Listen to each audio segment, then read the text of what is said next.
Hi, I'm John Sandidge. I'm your host tonight for Musicians Weekly, and I'm privileged to be in the studios here with Mr. Larry Hosford. Right after that great set of music, we want to talk to Larry for a little bit, and we'll get back to some more music, so stay with us here on community television.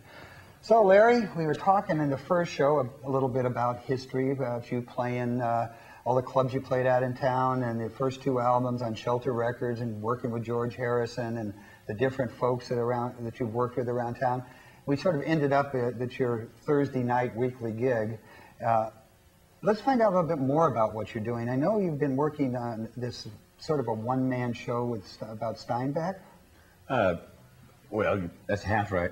I have an actor friend in Carmel. His name is Talon Thomas, and he was doing a one-man Steinbeck show. Oh. In fact, he does several one-man people.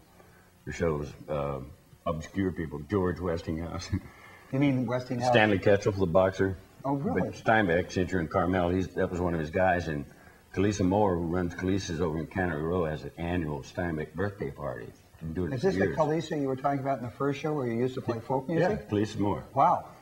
She runs a place called Ida's over there when Steinbeck stayed. Uh-huh. Yeah, it's right by the aquarium.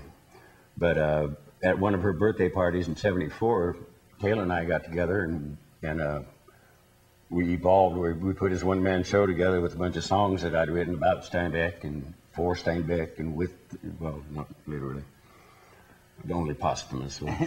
You didn't actually sit down and write with him, Yeah. But he inspired you. Well, yeah, because it was kind of commissioned by the Steinbeck Foundation over in Salinas.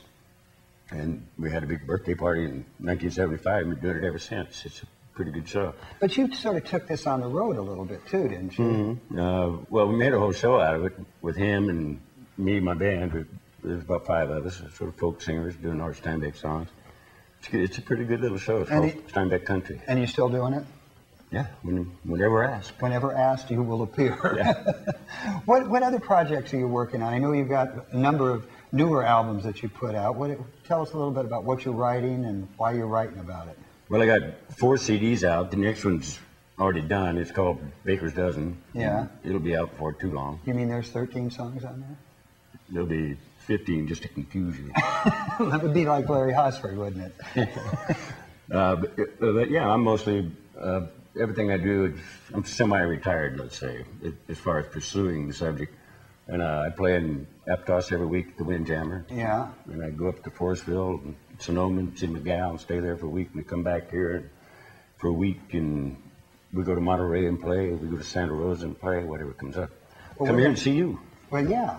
I come and see you too. And I know where I can find you on the internet. That would be larryhosford.com if you wanted to pick up any CDs. We're going to get back to some more music here with Larry and the band, and we'll talk a little bit more before this is all over.